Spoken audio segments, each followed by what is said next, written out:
경주 남산자락에 있는 삼불사를 찾아왔습니다. 늘 이곳을 지나치곤 할 때마다 이제 버스를 타고 이곳을 지나가게 되는데 포석정을 지나서 그 망월사라고 해서, 망월사 하면은 그게 어디 있습니까? 저 의정부 가는 쪽에 있습니까? 아니면은 문산 가는 쪽에 있습니까? 들어본 듯 합니다.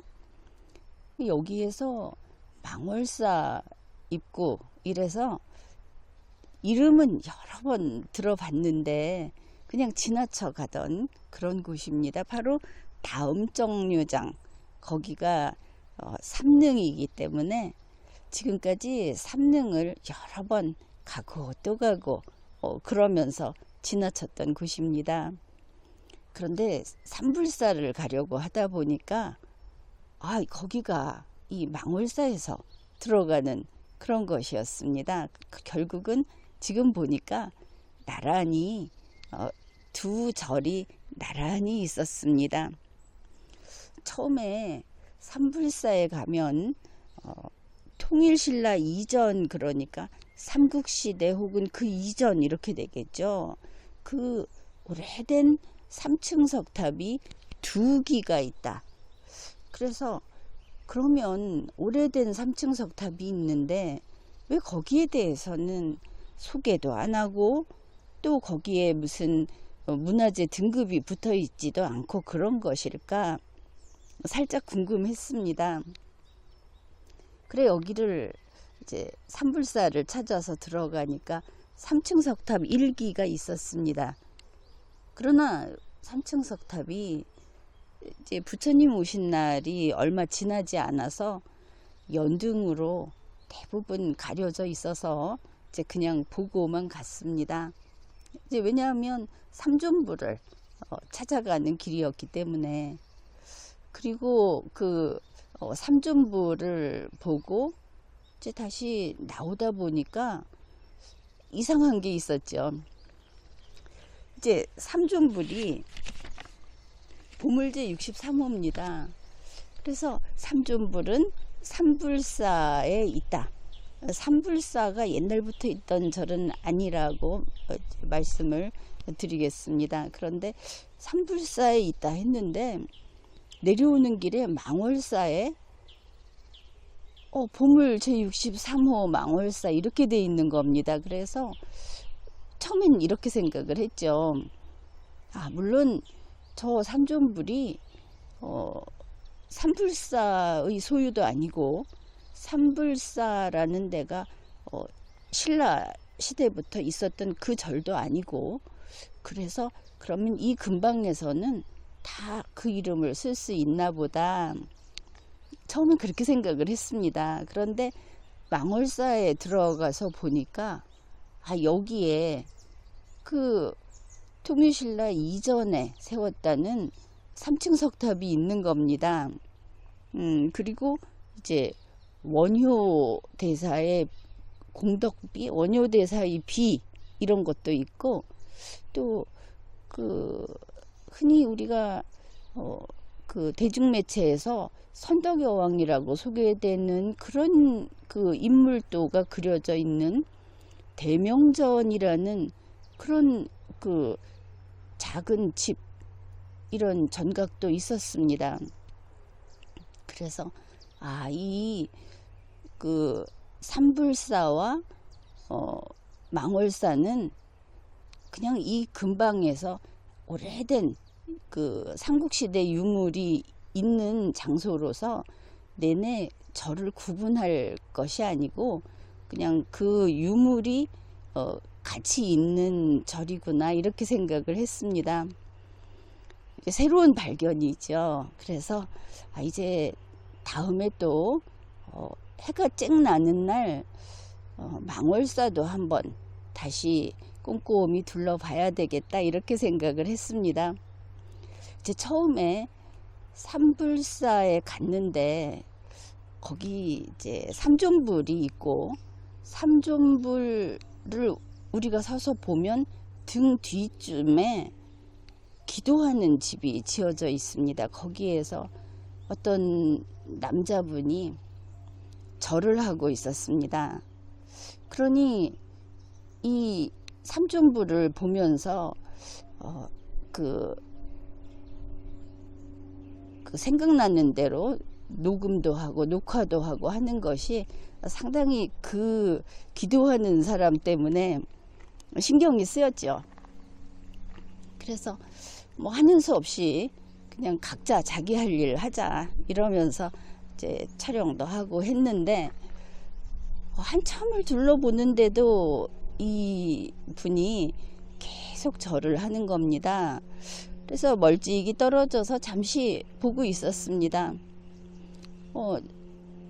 아주 정상적인, 그리고 그렇게 나이 들지 않은 남자였기 때문에 힘도 좋고 그 뭐 괜찮은 그 건강 상태다, 이렇게 볼 수 있는 사람이 그때쯤 되니까 절을 하면서 굉장히 힘겨워 보였습니다.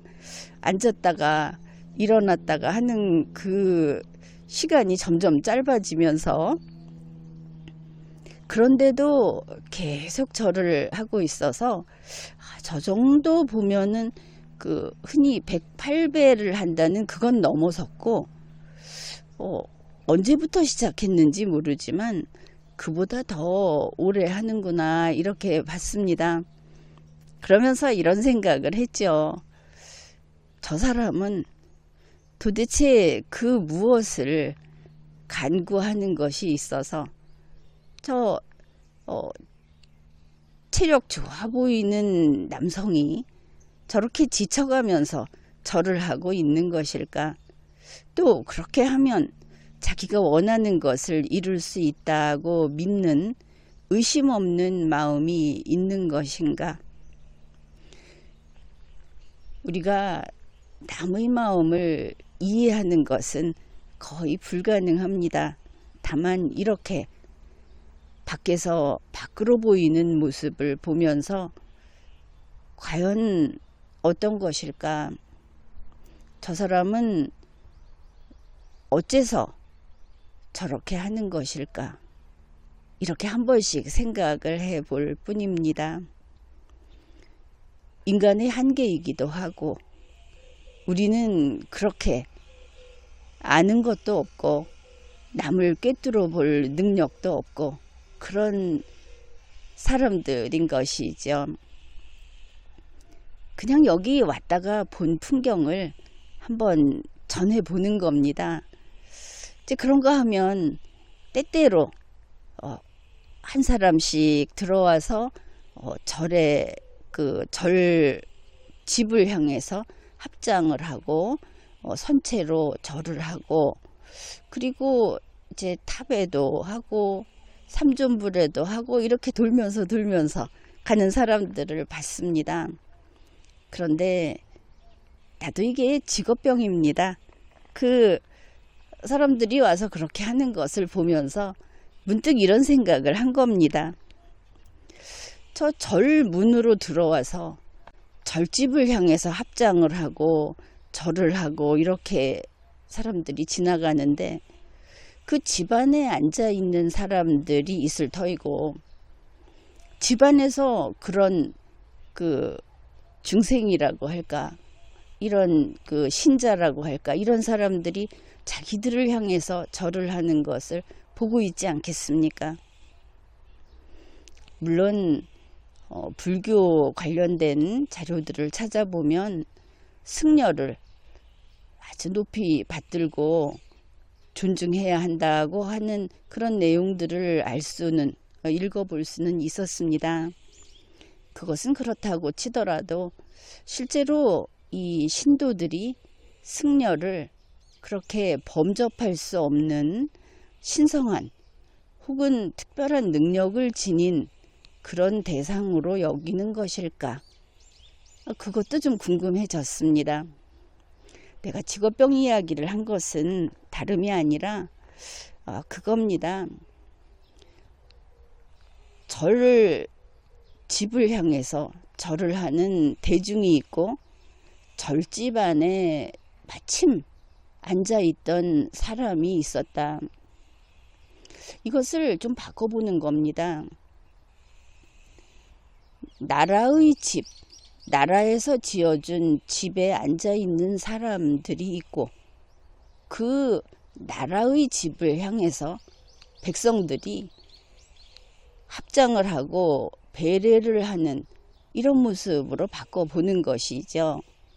이 백성들은 어째서 나라의 집에 절을 하는가?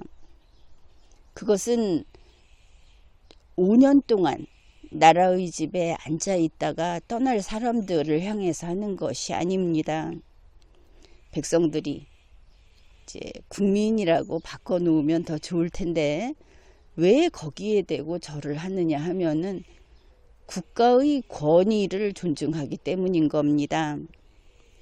국가의 권위는 왕의 혈통, 왕의 집안에 대한 권위, 그들의 권위가 아닌 것이죠. 우리가 5,100만이 넘는 국민이 있다고 했을 때 우리 국민 전체의 권위, 그게 바로 대한민국 나라의 권위인 겁니다. 국민들은 지금 용산을 나라집, 나라의 집이라고 생각을 합니다. 물론 대통령의 아내에게 없는 영부인 자리도 주고 싶어 합니다. 그리고 그들에게 그들을 기쁘게 해주고 그들을 고귀한 사람들로 대우하고자 합니다. 그런데 왜냐? 그 둘이 현자거나 뛰어난 능력이 있어서 그들이 무엇인가 백성의 국민의 소원을 들어줄 능력이 있어서 그런 것이 아닙니다. 바로 대한민국의 권위, 그 권위에 경의를 표하는 것입니다. 절집에 절하는 사람을 보면서 문득 그 생각을 했습니다.